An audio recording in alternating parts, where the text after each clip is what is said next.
नमस्कार दोस्तों भगवान कृष्ण ने महाभारत काल में ही कलयुग का विस्तार पूर्वक वर्णन कर दिया था। कलयुग में लोग कैसे होंगे, जीवन कैसे व्यतीत होगा, लोगों का व्यवहार एक दूसरे के प्रति कैसा होगा, यह सब उस काल में ही बताया जा चुका था। दोस्तों आज की इस वीडियो में हम भगवान कृष्ण द्वारा कलयुग के बारे में बताई गई 5 कड़वी बातें जानेंगे जो आज 100% सच हो रही है। दोस्तों वीडियो में आगे बढ़ने से पहले अगर आप हमारे चैनल पे नए हैं तो हमारे चैनल को सब्सक्राइब कर ले और इस वीडियो को अपने दोस्तों में शेयर करना ना भूले। तो दोस्तों आइए वीडियो को शुरू करते हैं। दोस्तों महाभारत काल में 5 पांडवों के मन में कलयुग के बारे में जानने की जिज्ञासा थी। उन्होंने श्री कृष्ण से एक बार पूछा कि कलयुग में मनुष्य कैसा होगा, लोगों के विचार कैसे होंगे और मोक्ष प्राप्ति कैसे होगी। ये प्रश्न सुनकर श्री कृष्ण ने 5 पांडवों को वन में जाने को कहा और साथ ही ये भी कहा कि तुम जो कुछ भी वहाँ देखो उसे मेरे पास आकर विस्तार से बताना। श्री कृष्ण का आदेश पाकर 5 भाई वन में गए और कुछ समय बाद वापस आए। फिर एक एक करके 5 भाइयों ने वन में जो देखा था वह भगवान कृष्ण को बताया। सबसे पहले युधिष्ठिर ने श्री कृष्ण को बताया कि उन्होंने वन में 2 सूंड वाले हाथी देखे।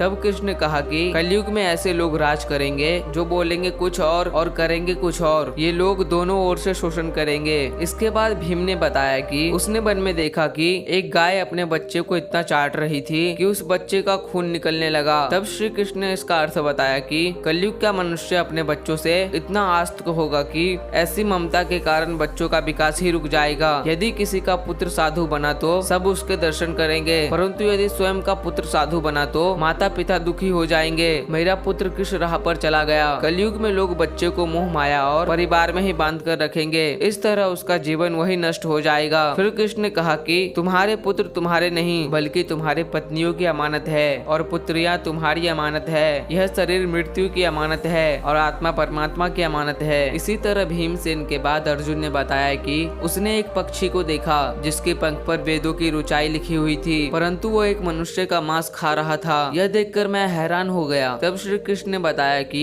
कलयुग में ऐसे लोग होंगे जिन्हें विद्वान कहा जाएगा, किंतु उसकी मंशा यही होगी कि किसकी जल्दी मृत्यु हो जिससे उसकी संपत्ति को अपना लिया जाए। व्यक्ति का ओहदा चाहे कितना भी बड़ा क्यों न हो, किंतु उसकी दृष्टि दूसरों की संपत्ति पर ही रहेगी। ऐसे लोग बहुत होंगे जो दूसरे के धन को छीनने को आतुर होंगे। वास्तविक संत तो कोई होगा। अर्जुन के बाद फिर नकुल ने श्री कृष्ण को वन के बारे में बताया। नकुल ने कहा कि मैंने देखा कि एक भारी चट्टान पर्वत से गिरी और बड़े बड़े वृक्ष भी उसे नहीं रोक पाए, परंतु एक छोटे से पौधे से टकराकर वह चट्टान वही रुक गई। तब इसका अर्थ बताते हुए श्री कृष्ण ने कहा कि कलयुग में मनुष्य की बुद्धि छीन होगी, उसका जीवन पतन होगा और इस पतन को धन या सत्ता के वृक्ष रोकने में सक्षम नहीं होंगे, किंतु हरिनाम रूपी एक छोटे से पौधे से मनुष्य का जीवन पतित हो जाएगा। हरि कीर्तन से मनुष्य की बुद्धि प्रबल होगी। अपने चारों भाइयों की तरह सहदेव ने भी भगवान कृष्ण से वन की बातें बताई। सहदेव ने बताया कि उसने वन में अनेकों कुएं देखे जिनमें से केवल बीच का कुआं खाली था जो कि सबसे गहरा था। श्री कृष्ण ने सहदेव को इसका अर्थ बताते हुए कहा कि कलयुग में धनी व्यक्ति अपने शौक के लिए पुत्री विवाह में उत्सवों में बहुतायत धन खर्च करेंगे, परंतु यदि किसी भूखे को देखेंगे तो